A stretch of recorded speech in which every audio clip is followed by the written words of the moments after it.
Ya estamos en contacto con la diputada colorada Paula de Armas. Paula, buenas tardes y gracias por atendernos. Buenas tardes, no, por favor, es un gusto estar con ustedes. Buenas tardes, Paula.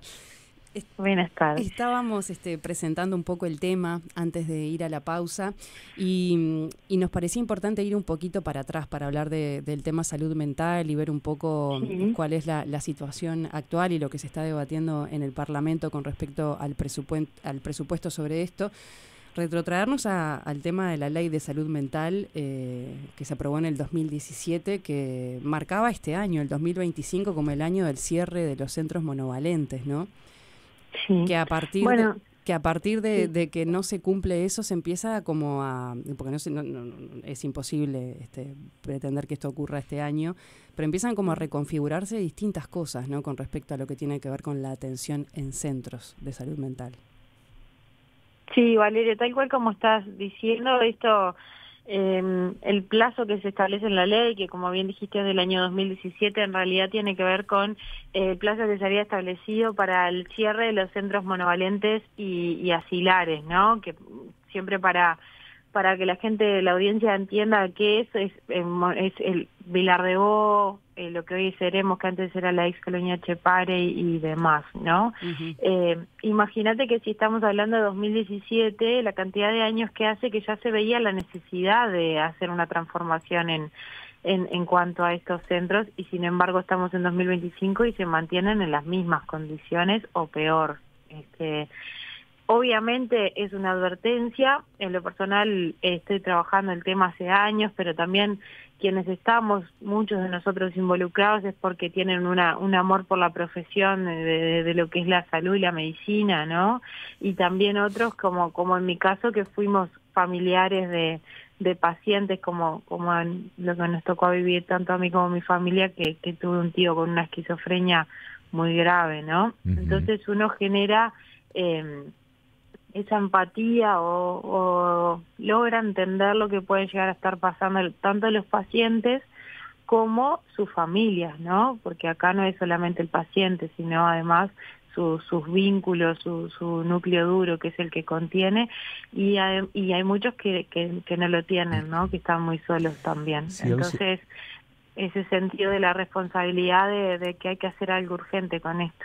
O sea que esta pregunta te la hago como joven política que sos, que a veces Sí. uno le tiene fe a los jóvenes porque se supone que no están, y lo digo en el buen sentido, no están enviciados con lo que pasa cuando otros políticos con más carrera tienen tantos años arriba y nos acostumbramos, ¿no?, a ir dejando cosas de lado. Cuando están de moda o están en la opinión pública se habla muchísimo de ellas, pero se habla para la tribuna, y creo que esto es una prueba de esto. Si en algún momento se hace la cuenta de cuánto menos caro, por decirlo de alguna manera, le puede llegar a salir al Estado y por ende a todos los uruguayos el atender, más allá del tema del bienestar de la gente, hablando con números fríos, ¿no?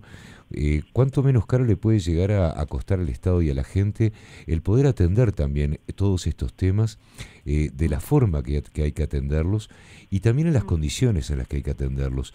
Estos centros monovalentes, muchas veces quienes hayan tenido la oportunidad de visitarlos saben que ya de por sí, a veces pasa como con muchos de los centros que atienden a las infancias, ¿no?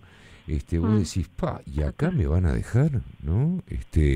Ya de por sí no arrancamos bien en lo que tiene que ver con el bienestar de las personas que precisan de este tipo de servicios. Sí, bueno, mira, lo que estás diciendo, si querés vamos un poco por partes. Dale. Soy joven, tengo 30 años, es verdad, es mi primer legislatura, vengo de una familia que ha militado siempre y ha estado al servicio de la gente a la medida de lo posible. En mi adolescencia fui misionera. El servicio ha sido parte de mi vida siempre. Partido Colorado, ¿verdad? Porque no lo habíamos dicho, me Sí, parece. soy del Partido Colorado y bien ballista. Bien. Pero la realidad es que llegué al Parlamento con la ilusión, pero además con el compromiso de trabajar y de trabajar en serio. Los pasados 5 años tuve la oportunidad de ser asesora del subsecretario del Ministerio de Vivienda. Ahí aprendí muchísimo a a cómo funciona el Poder Ejecutivo, de qué manera, cuál es la forma de crear políticas públicas, y lo que tú decías, Cairo, es tan importante, porque en realidad la problemática de la salud mental no se soluciona simplemente con cerrar los centros monovalentes, que eso tiene que ver con la asistencia, además de otros elementos que vinculan a la asistencia que tenemos que mejorar, como los tiempos de espera en puertas de emergencia, como la carencia que tenemos de médicos especializados, es decir, psiquiatras y psicólogos, que no tenemos, y del Río Negro hacia el norte esa carencia es más notoria, pero también trabajar mucho en la prevención, ¿no? Y desde ahí la continuidad que en esta administración se le va a dar a programas que fueron muy eficientes y que están funcionando bien, como los centros Ni Silencio Ni Tabú. Y acá, por ejemplo, ingresa otro actor que es Mides, ¿no? Y por intermedio de Mides, el INJU, el Instituto Nacional de la Juventud, que ataca directamente a la problemática que hoy es muy probada, que nuestros adolescentes están pasando por varias situaciones complejas en cuanto a la salud mental, provenientes de distintas áreas o razones o causales. Las adicciones tristemente están generando enfermedades, pero después también otras que no son visibles muchas veces, pero son tan importantes y graves como el consumo abusivo de sustancias, que es el caso de la violencia. Paula, antes de pasar a todo lo que tiene que ver con violencia, para que todos los oyentes también sepan o lo recuerden, los centros Ni Silencio Ni Tabú tratan de fomentar que los adolescentes puedan plantear temas que les preocupan, y se instalan en distintas localidades del interior con propuestas que pueden involucrar a los liceos, a cualquier centro que trate con jóvenes en distintas actividades. Se les da capacitación para poder abordar temáticas que surja de los propios chiquilines o temas que planteen, ver cómo ayudarlos. Se establece una dinámica como de apertura a todo lo que tiene que ver con emociones y demás, ¿no? Que ayuda muchísimo al momento de plantear las preocupaciones y que puedan canalizarlas, ¿no? De alguna manera. Quería simplemente consignar eso. Es que eso que decís es tal cual, y además, Valeria, permitime decir algo. Y esto va como Paula. A mí sinceramente no me importa que las personas a las que de repente van dirigidas estas cosas no voten, la verdad. No me importa si tienen interés político o no, cuando en realidad lo que tenemos que enfocarnos es en salvarles la vida, porque la tasa de suicidio en Uruguay sigue creciendo, y lo que necesitamos es tal cual lo que decís, de construir una red, ¿no? Una red en la que los propios adolescentes empiezan a ayudar a otros, y que lo más importante es que pierdan el miedo y el estigma que todavía no se ha eliminado en nuestra sociedad, de hablar de frustraciones, de hablar de tristeza, de hablar de sexualidad, de hablar de problemas, de hablar de dolores, de poder sentir contención para decir, che, ¿sabés que en mi casa me pegan? O mi papá le pega a mi mamá, o alguien abusó de mí. Y son temas durísimos de hablar, pero que necesitamos realmente dejar de decirlo, como decía Cairo, y dejar de que esto sean eslogan de campaña, que en lo personal uno cuando lo vivió de cerca hasta genera rabia y frustración de que se hable de estos temas sin buscar soluciones. Que en mi caso, lo primero que pedí ahora es, potenciemos los Ni Silencio Ni Tabú, porque esto es fundamental. Denuncié lo de los monovalentes, y sí, es parte de un inicio de una transformación, pero que sé que con trabajo se puede lograr. Ayer en la comisión bicameral estuvieron recibiendo organizaciones, ¿no? Y poniendo sobre la mesa el tema del Ceremos y del Hospital Vilar de Bo. Capaz que como 2 ejemplos para ver cómo está ahora el funcionamiento. El Vilar de Bo tiene, muchísimas carencias, pero contanos un poco por dónde fueron los principales temas. Acá hay un punto que, ya recibimos, les soy bien breve, pero es importante porque incluso se conectaba uno con otro, ¿no? Ayer recibimos 3 delegaciones en la comisión bicameral. La primera fue la Unión de Sindicatos Policiales, que es de público conocimiento todas las situaciones que se viven dentro de la policía, y allí surgieron grandes causales que son que suceden dentro de la policía, y si uno las escucha también sucede en un montón de familias de nuestro país, que tiene que ver con la preocupación por los bajos ingresos, por el poco descanso, ¿no? Por frustraciones laborales, por abusos de mayores o superiores, por no poder hacer a veces lo que les gustaría, lo que desearían. Y después vino el Instituto Nacional de Derechos Humanos y dejó constancia de un dato que es sustancial, que en Uruguay no existe, o sea, no tenemos un registro objetivo de cuántas son las personas que hoy están sufriendo un trastorno de salud mental, dónde están, quiénes son los pacientes y demás. Entonces, cuando vienen las autoridades de Vilar de Bo, vino la directora del Vilar de Bo, el director de Ceremos, que es la ex colonia Etxepare, y vino la subgerenta de ACE, a pedido que hice yo personalmente el 5 de agosto a la comisión, porque creía que es fundamental que nosotros supiésemos del sistema político qué es lo que está pasando. Pues yo soy una convencida que si uno no camina, no anda, no conoce, no vamos a poder crear una solución eficiente. Eso es una realidad. Entonces, el objetivo de la comparecencia, de invitarlos, era ese. Y allí le efectuamos muchísimas preguntas. Tristemente nos encontramos con la realidad que esperábamos, que es, bueno, en el caso de Vilar de Bo, las condiciones edilicias no están para nada bien, requerirían de una intervención inmediata, ¿no?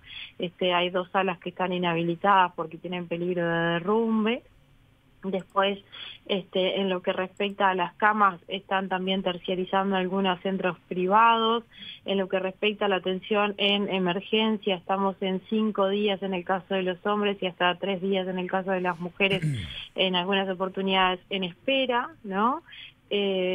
Ahí ellos están creando, ahora van a implementar, nos comentó la directora, un nuevo mecanismo, una readecuación del funcionamiento, incorporando otras personas en el proceso a efectos de poder reducir estos tiempos de espera.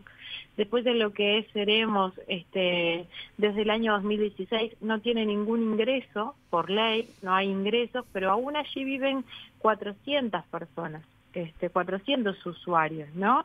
Y varios de ellos hace más de 50 años que están allí, imagínense.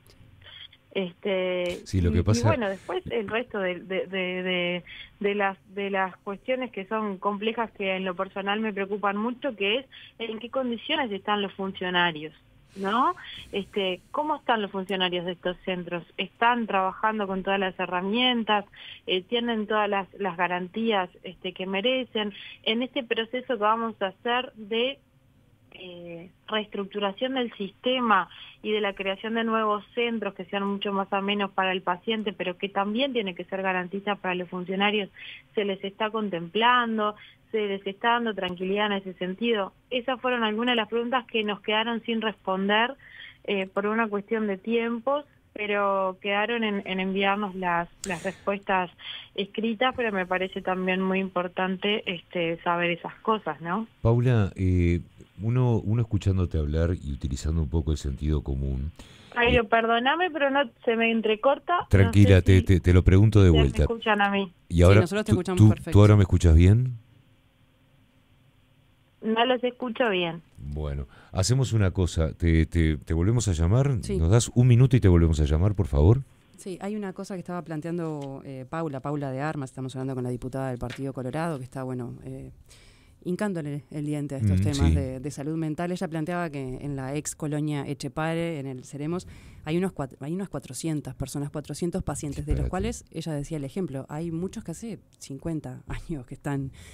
Y no tienen, ahora lo vamos a abordar con ella, pero la enorme mayoría de los pacientes no tienen vínculos afuera que puedan hacerse cargo de su situación. En algunos casos, cuando se había planteado todo este tema del cierre de los monovalentes, Paula, ¿ahí nos escuchás? Hola, sí, mil disculpas, no sé si nos quedamos sin señal. No, yo quería volver a esa cifra que manejabas del Etxepare, de la ex colonia Etxepare. Vos hablabas que tiene 400 personas y muchas de las cuales hace décadas que están ahí, y hay mucha cantidad que no tienen vínculos afuera que puedan hacerse cargo por lo menos de alguna situación que pueda ser manejable en el afuera. Obviamente hay algunos que no, pero hay algunos que sí se podría. Y esa también es una realidad que se plantea, ¿no? Si eso cierra, como está previsto, ¿a dónde van esas personas? ¿Qué se sabe de eso? ¿Qué fue lo que se pudo hablar por lo pronto de ese punto? ¿Que es Sí, clave? bueno, porque eso es parte de la transformación, ¿no? La realidad es que hay muchas personas que están muy solas en estos procesos. El fortalecimiento familiar es uno de nuestros grandes objetivos para poder colaborar tanto en la prevención como después en el caso de aquellas personas que necesiten tratamientos a corto, mediano o largo plazo, ¿no? Una de las intenciones es poder fortalecer los tratamientos y el seguimiento domiciliario que se llama, ¿no? Para que estas personas no tengan que estar institucionalizadas y hospitalizadas. Hay muchos de ellos que van a estar redistribuidos, por lo que hemos hablado. Esto no lo tomen como una verdad absoluta, primero porque corresponde al Poder Ejecutivo la ejecución, digamos, y segundo porque en realidad estamos en este pienso de qué manera, cuál es la mejor manera de cerrar los monovalentes. Pero la intención es que se incorporen a lo que se llaman las casas de medio camino, las casas de rehabilitación. No es que van a quedar en la calle, digamos, que eso es muy importante esa pregunta, porque tanto como para los pacientes como para los funcionarios es muy importante dar garantías, ¿no? Hay algunos pacientes que sus familias son los funcionarios desde hace décadas de los centros. Sí, tienen otros son tal cual, son su familia. Ellos se respaldan en los funcionarios muchísimo. Yo quiero volver a lo que hablabas del cuidado también de las personas que trabajan en estos centros, que es perfectamente lógico lo que tú estás planteando, porque bueno, hay que cuidar al cuidador también, ¿no? Ahora estoy pensando que en la situación en la que estamos, en el atraso que tenemos, en lo que tiene que ver con este tema en particular, en lo que tiene que ver con la salud mental, contamos en el Uruguay con gente que nos pueda asesorar, que pueda ordenar un poquito, que nos pueda ordenar el ganado un poco, porque digo, son cuestiones en las que hay que trabajar en simultáneo, ¿no? Las personas que necesitan atención con quienes los atienden. Bueno, mira, yo en una de las comparecencias que tuvimos en la comisión bicameral, debe estar en actas, porque recuerdo que lo dije en comisión, fue qué interesante sería tener un GACH en salud mental, ¿no? Qué fundamental sería. Sí, tal como cual, nos ayudaron en la pandemia, que nos puedan ayudar con esta emergencia ahora nacional, porque yo sinceramente les digo, hay temas y sacándonos el traje político, porque la verdad que somos uno más, también sentimos, también nos duelen las cosas y bueno, uno hace lo mejor para solucionar, aunque no sea suficiente, pero ver estos casos como el que pasó de los niños, ver como el caso de esta policía, ¿no?, que toma esa decisión, uno ni siquiera tiene la capacidad de ponerse en el lugar, de poder llegar a entenderlo, ¿no? Cómo se llega hasta esos extremos. Entonces, yo de verdad no quiero recibir más esas noticias. Eso es como, bueno, la fuerza que sacar todos los días y decir, no se entreguen, muchachos, porque tenemos que encontrar la solución, ¿no? Yo creo que hay personas en nuestro país que están muy capacitadas para poder asesorar. Cairo, hay mucha gente. En comisión hemos recibido especialistas, psiquiatras muy reconocidos que tienen la capacidad de encarar. Incluso lo más interesante es que hay muchos psiquiatras, por ejemplo, con grado, que están especializados en distintas áreas. Por ejemplo, en tema de niños, niñas y adolescentes, que hoy también está siendo una prioridad, ¿no?, en las políticas públicas, en las que existen y en las que están proyectadas. Da un poco de impresión leer los informes respecto a los niños que están bajo el sistema de protección del Uruguay, ¿no? Absolutamente. Es muy triste leer esos informes y es el Estado el que los está cuidando. Y la pregunta a veces es, ¿estamos cuidando o estamos generando más dolor? Lo que ¿no? pasa es que hay una vara acá, Paula, que que va para arriba, que vamos a decir, se cuenta de esa vara para arriba y de esa vara para abajo. ¿Tá? Las infancias, las personas con problemas mentales, las personas privadas de libertad, es decir, todo lo que nos está resultando carísimo a nosotros, y cuando hablo caro no solamente estoy hablando económicamente, estoy hablando también lo que tiene que ver con nuestra interacción, con las consecuencias que se pagan todos los días con esto, está totalmente descuidado históricamente aquí en nuestro país. Y nosotros estamos viendo hoy, hace tiempo, no en realidad hoy, hace tiempo que estamos viendo las consecuencias que tiene esta dejadez en lo que tiene que ver con estos temas. Sí, es que yo soy una convencida de que haciendo una readecuación de los recursos se podría llegar a hacer una política interinstitucional. Porque, ¿qué pasa? Uno lee los diagnósticos y yo no los veo mal, los diagnósticos. Incluso estuvimos en la comisión recibiendo, por ejemplo, evidencias como, yo no sé si ustedes sabían, pero hay una comisión de seguimiento de la ley de salud mental. Sí, existe, es honoraria. Y está compuesta por varios organismos y esos organismos representados por personas que realmente tienen conocimiento en la materia, ¿no? Pero, por ejemplo, esa comisión no tiene recursos casi. Y fíjate que ellos van de manera honoraria. Pero independientemente de ello, que vale el doble, ¿no?, el esfuerzo y la dedicación que le ponen, tienen que asistir a denuncias que, por ejemplo, puede ser en Rivera, en Río Negro, por decirte un ejemplo, y no tienen casi recursos para poder llegar a atender las denuncias que se realizan, mucho menos para... Fíjate que nos pedían un estadista, un abogado y un administrativo más.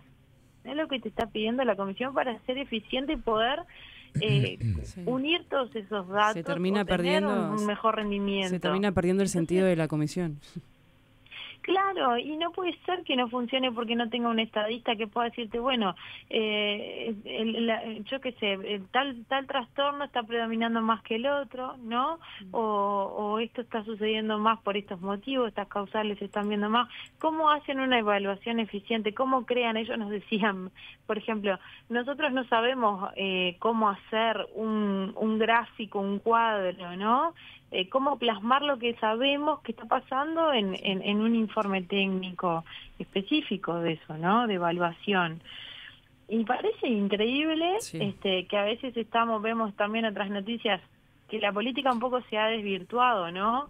En eso vemos noticias de enfrentamientos, yo lo hice mejor que vos, el otro lo hizo mejor que yo, y se pierde el foco de lo que todo el sistema político tiene que hacer, que es trabajar para la gente, porque hay temas que no tienen, para mí, yo lo creo así, no tienen identidad partidaria, no deberían tenerla jamás, que bueno, es todos estos temas, ¿no? Infancias, salud mental, la adultez.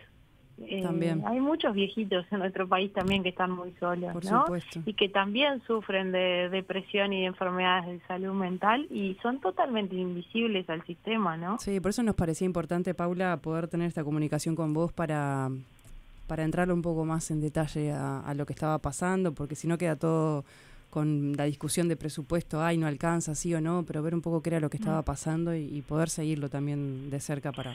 Así que vamos a tener más oportunidades para poder hablar de esto, obviamente.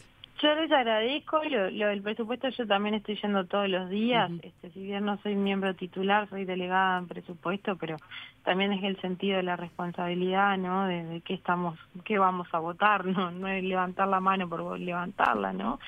Y bueno, y también en ese análisis yo entiendo las prioridades, a veces también hay que tener mucho cuidado con lo que se dice en campañas políticas, porque después los hechos no se refleja. Ahora el presupuesto, la salud mental se entiende que es uno de las prioridades, pero imagínate que el presupuesto que tenemos, ¿no? Vienen 20 millones de dólares, que es la base, que es lo que la administración pasada adjudicó, ¿verdad? En la última rendición de cuentas, otorgó 20 millones de dólares para salud mental. Ahí fue que se empezaron a crear estos centros, Ni Silencio Ni Tabú, las casas de medio camino y demás. Y ahora el incremento son 6 millones de dólares. Yo sinceramente, y cuando estemos en discusión, en comisión y en el plenario, ojalá que podamos lograr algo más, ¿no? Sí, En esa parte que armamos, empezamos a armar el rompecabezas, bueno, saco un poquito de acá, pongo más acá y demás, la redistribución. porque sin recursos tampoco podemos garantizar mejor servicio, eso es real. Bien, Paula, bueno, te agradecemos muchísimo y vamos a quedar en contacto para seguir hablando de todos estos temas. Gracias por este tiempo. Yo tiempo. les agradezco a ustedes porque es importante hablar de esto y generar conciencia, que ojalá que lo logremos. Muchas gracias. Gracias a ti, Paula. Estábamos hablando con Paula de Armas, diputada del Partido Colorado.